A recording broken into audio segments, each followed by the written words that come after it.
দেখুন, নন্দীগ্রামের যেটা জমি আন্দোলন, সে সময় একটা রাষ্ট্রীয় সন্ত্রাস চালিয়েছিল সিপিআইএম, এবং জমি রক্ষার জন্য সেখানকার মানুষকে লড়াই করতে হয়েছিল এবং বহু মিথ্যা মামলায় তাদের জর্জরিত করা হয়েছিল।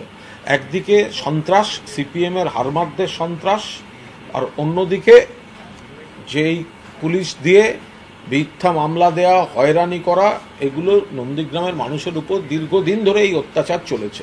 পরবর্তীকালে রাজ্য সরকার মমতা বন্দ্যোপাধ্যায় আসার পর এবং সেখানে জমি আন্দোলনকারীদের এই মিথ্যা মামলা একে তাদের একটা বিপর্যস্ত অবস্থা, সেই জায়গা থেকে বেরোবার জন্য আইনি পথে কিছু উদ্যোগ নেওয়া হয়, কিন্তু অত্যন্ত রহস্যজনকভাবে এবং খানিকটা বিজেপি সিপিএমের উদ্দেশ্য প্রণোদিতভাবে হাত মিলিয়ে তারা চাইছে যেন সেই মামলাগুলো খুলে রাখা হয়। অর্থাৎ যে মানুষগুলো জমি রক্ষার আন্দোলনে ছিলেন, সিপিএমের সন্ত্রাসের বিরোধিতা করেছেন, যাদের বিরুদ্ধে মিথ্যা মামলার বিভিন্নভাবে তাদের হ্যারাস করা হয়েছে, বন্দি করা হয়েছে, তাদের ওপর এই দমনপীড়ন যাতে চলতে থাকে, তাই বিজেপি সিপিএম হাত মিলিয়ে এই চিত্রনাট্যটা তৈরি করছে এবং তাদের কিছু কিছু আইনজীবী আদালতকে গিয়ে বিভ্রান্ত করছে।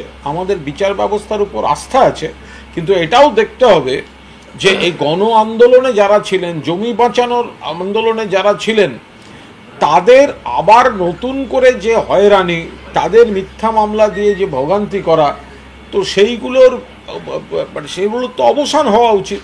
আর অন্যদিকে সিপিএম বিজেপি হাতে হাত মিলিয়ে এই যারা আন্দোলন করেছিলেন, যারা ওই এলাকায় তৃণমূল কংগ্রেস মমতা বন্দ্যোপাধ্যায়ের নেতৃত্বে আন্দোলন করেন, তাদের উপর দমনপীড়ন চালাবার একটা হাতিয়ার হিসেবে, কৌশল হিসেবে ওই মামলাগুলোকে খোলানোর জন্য এই সিপিএম বিজেপি, কারণ সিপিএমের লোকগুলোই তো বিজেপিতে গেছে, যারা খুন ধর্ষণ করেছে তারাই আজকে বিজেপি নেতাদের সঙ্গে ঘুরছে, তারা সব হাতে হাত মিলিয়ে এইসব চক্রান্ত করছে।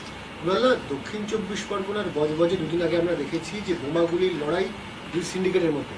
আজকে আবার অন্য প্রান্তে জীবনতলা দেখা গেল 190 রাউন্ড কার্তুজ উদ্ধার হলো। ফলে রাজ্যের আইন শৃঙ্খলা নিয়ে তো প্রশ্ন উঠছে। কোনো প্রশ্ন ওঠেনি, আইন শৃঙ্খলা একদম ঠিকঠাক আছে। এগুলো সিপিএমের সময় ভুলে গেলেন? আরডিএক্স বোঝাই বউবাজারে রাইটার্সের পাশে, লালবাজারের পাশে বাড়ি উড়ে গিয়ে 100 জন হতাহত, ভুলে গেলেন? এখানে তো ওখানে পুলিশ আরডিএক্স উদ্ধার করতে পারে না, বাড়ি উড়ে 100 জন হতাহত হয়।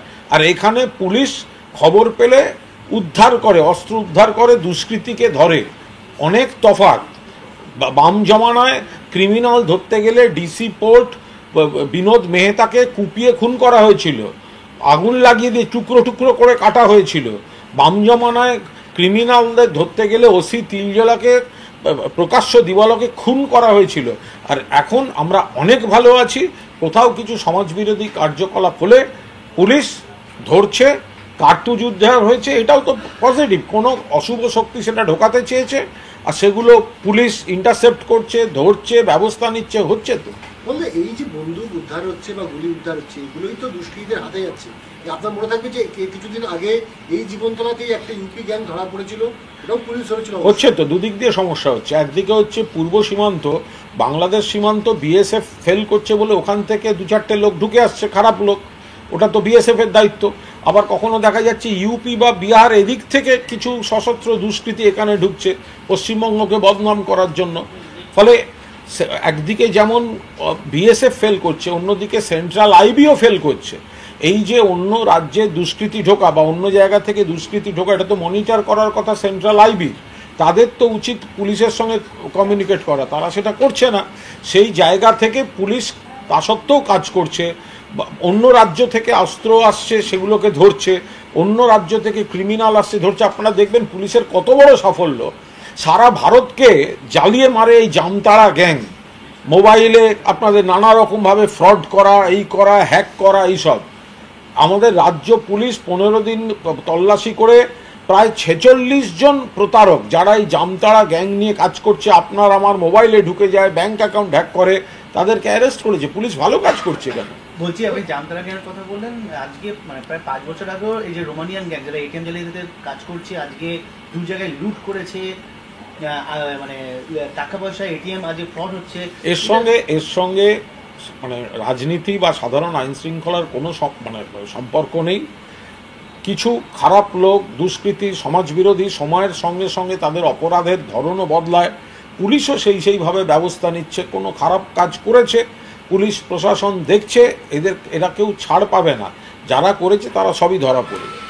জীবনতলার এই যে গুলি উদ্ধার, সেই ঘটনায় পুলিশের তরফে যেটা জানানো যাচ্ছে যে লালবাজার সংলগ্ন যে সমস্ত বন্দুকের দোকান, সেখানে বসে সেখান থেকে এই সমস্ত বেআইনিভাবে এই গুলিগুলো, কার্তুজগুলো পাচার করা হয়েছিল গুলি পাচারকারীদের মাধ্যমে, এবং সেগুলি গোটা রাজ্য জুড়ে দুষ্কৃতীদের হাতে চলে যাচ্ছে। কি বলবেন?